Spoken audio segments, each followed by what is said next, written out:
Good morning. Welcome to Windy Hill Kennel. It's a hot one in Ohio today. We're supposed to be 93 and the humidity is like off the charts. It's like living in Louisiana, I think. This is Dreamer's kids. These guys are doing super good.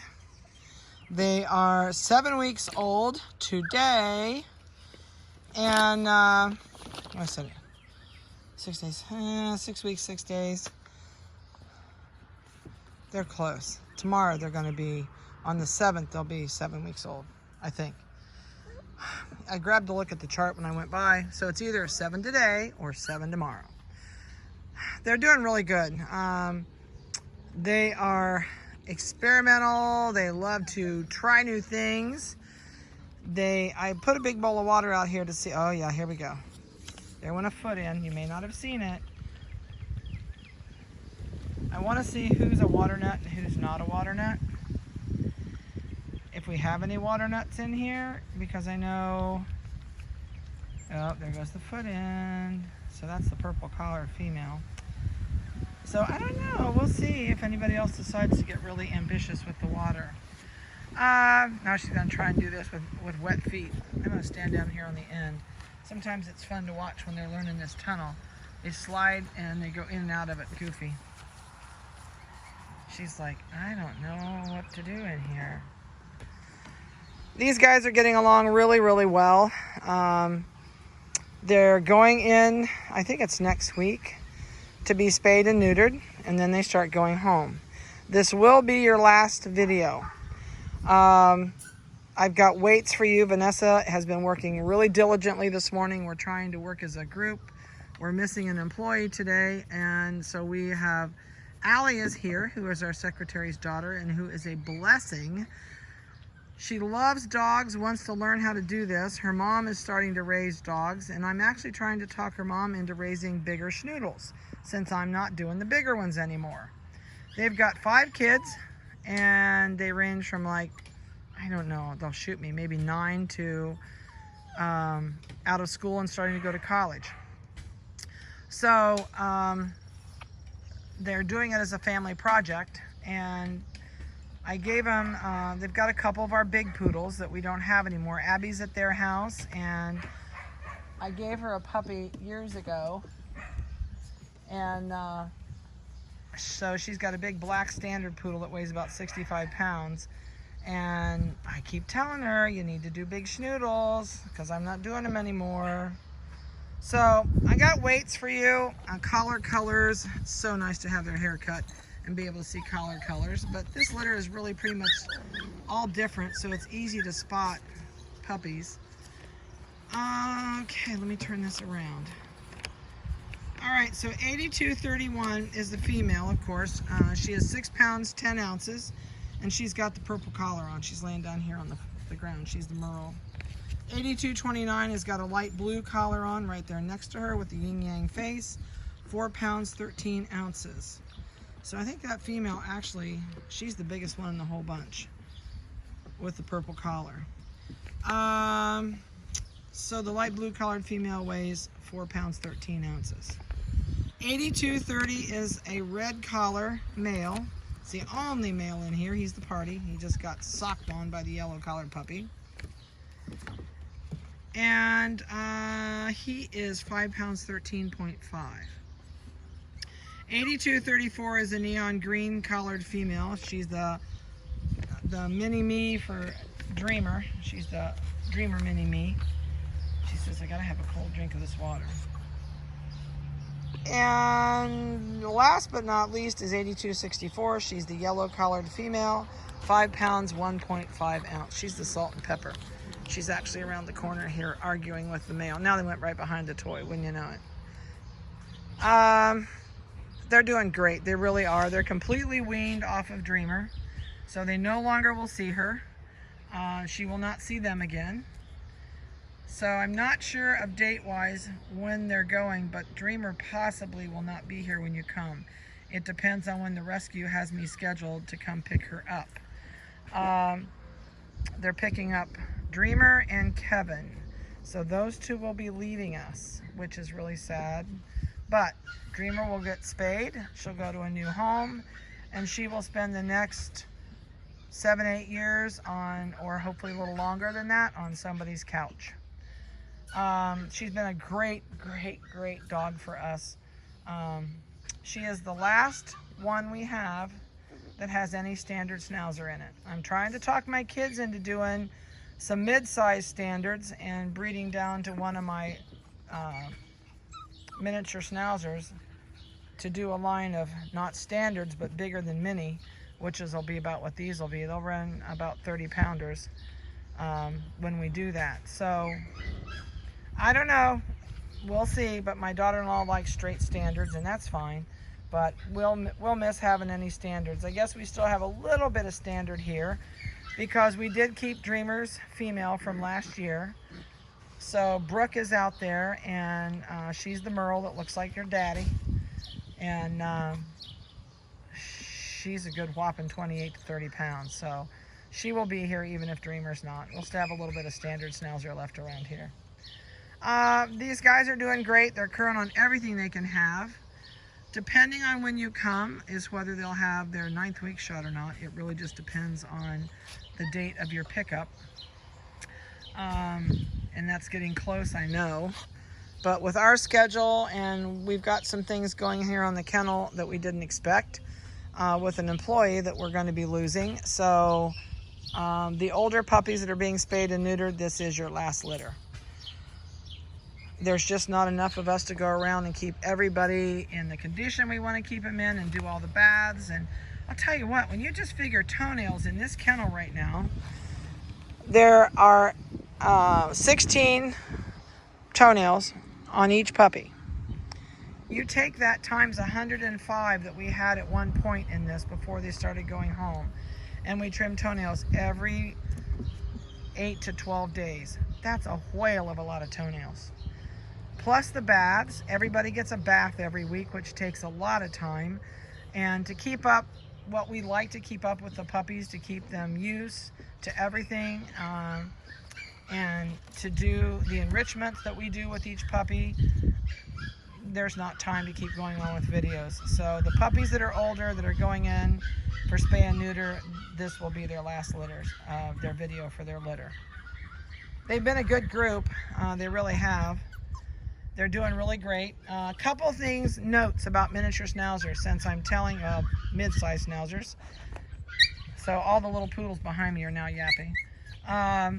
Do not shave the hair off their ears. If you're going to crop their ears, absolutely shave the hair off now.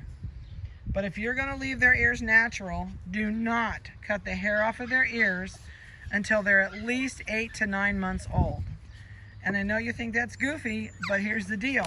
If you shave the hair off their ears, even though they've got a little bit of standard in them, which makes their ears heavier, they can learn to hold their ears up in the air like a jackrabbit. So you really want to leave them weighted down, and the only way to do that is leave the hair on them. Do not let your groomer, if you're going to a groomer, make it adamant. Do not shave this puppy's ears until they are at least 8 or 9 months old. So, I know I just caught a glimpse of this is my new tractor my husband made me. It's actually a lawn wagon, one of those metal bottom ones, and he bought me some tires that never go flat. And it's so nice because we used to have to carry these guys out in laundry baskets. And when you get 5 or 6 puppies that are weighing 4 to 7 pounds, you either had to split up the litter, carry them out in different groups, plus worry about them jumping out of a laundry basket. So, yeah, they've obviously got the little pups out playing. Sorry about that. It's going to get real noisy real quick. But this way, it's so nice. I can put them all in my tractor. I have a bucket of water on the front. They're easy to pull. I can take them in and out of the buildings. It's like heaven. Why we didn't do this 20 years ago, I will never know. That's what Vanessa said. She said, why did we wait this long? I said, I don't know. I don't know. So, anyway, that's my chicken tractor. Except we're going to call it the puppy tractor. I don't know why I called it a chicken tractor. That's funny. I used to have chickens, but that's not. I didn't haul them around in a crate. You're going to get a complete health record for these guys that will have everything on it that they've had done. We're going to trim toenails today. I have no choice. I was trying to wait to do it when you guys were here, but they have gotten so long so quickly. I've got to do them today because they play rough with each other, and I don't want anybody getting a scratched eye. So they don't know it, but when we're done with this video, they are mine. I'm cutting toenails.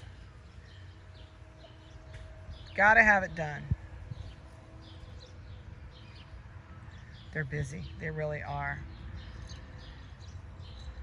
I know a couple of these are going back home to people that have had our Schnauzers before. So I know I don't have to reiterate everything that I have told you in the past. But if you haven't had a Schnauzer or you haven't had one from us, please note they are bullheaded. They're bossy. They can be mouthy. They can be aggressive if you don't socialize them. All of the things you don't want to hear, but somebody needs to tell you. You have to have a firm hand and be a diligent pet owner with these guys. You need to socialize them once you get your shots under their belt. I would do a puppy class with them once you get all your shots under your belt. Do not take them to a puppy socialization class until they have had all their shots. I am amazed how many places do that, and you're exposing puppies to puppies that are not finished with their shots, and you run a massive chance of catching parvo. You really do. And a parvo is something, if you've never experienced it, you'll never forget it, and you don't want to go through it, because by the time you realize your dog is sick, it's about 4 days into it, and usually by 8 days you're dead. So it is not something to mess around with. So don't walk them around the block as much as you'd like to show them off to the neighbors.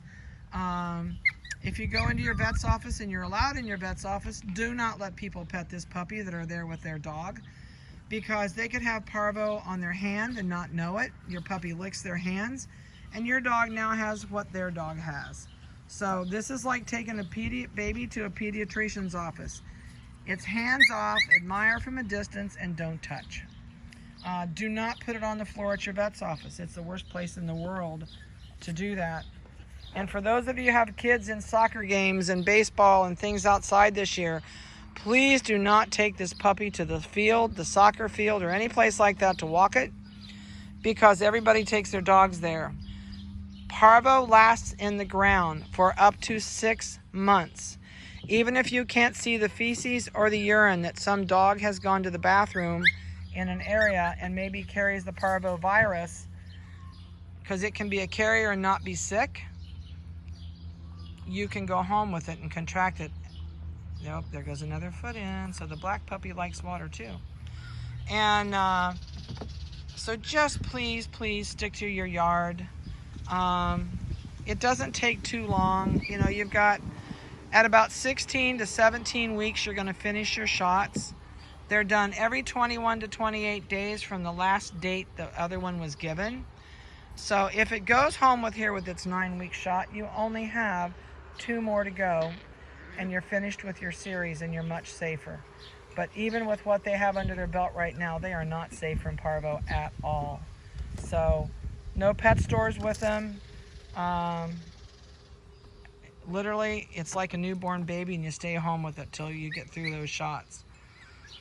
So now that I've been Debbie Downer on this whole thing, I'm really sorry, but that's the truth. Somebody's got to tell you. If you're buying things at the pet store and they're not wrapped in saran wrap, or those, what do they call them? Not saran wrap.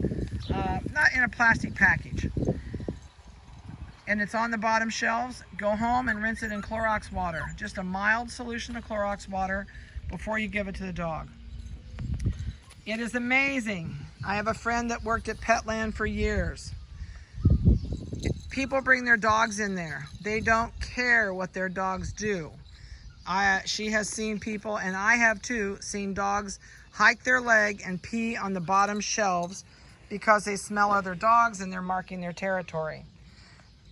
So anything that's on the bottom shelves at a pet store that's not wrapped and is not completely sealed, go home and wash it. If it's toys on the top rack or chewies or things like that, even if it's a cow toe, rinse it in a mild Clorox solution. then rinse it off and you're good to go. Just try and outthink what other people that don't care about what happens with their dog and what they do to other people's products at the store. Just outthink them. You know, if in doubt, wash it out. Put it in Clorox water and wash it. That's your safest thing to do. So I am going to close for now. I really hope you've enjoyed these guys and watched them grow. And I'm going to be really sad to see Dreamer go. She's been a phenomenal dog. I love this dog. And she is a cool dog. I hope these guys turn out to be just as good as their mom. A lot of it will depend on you and your training. And so don't feel bad that you're the boss of the house with the dog. The dog will respect you more and look up to you as the pack leader. So have a great weekend coming up. We're not even on hump day. This is only Tuesday. Please bring me hump day and Friday. And call me if you have any questions. I know most of you with this litter have booked in, but if you have not, please call me and do so. Have a great week, a blessed one. Be careful, and we'll see you soon.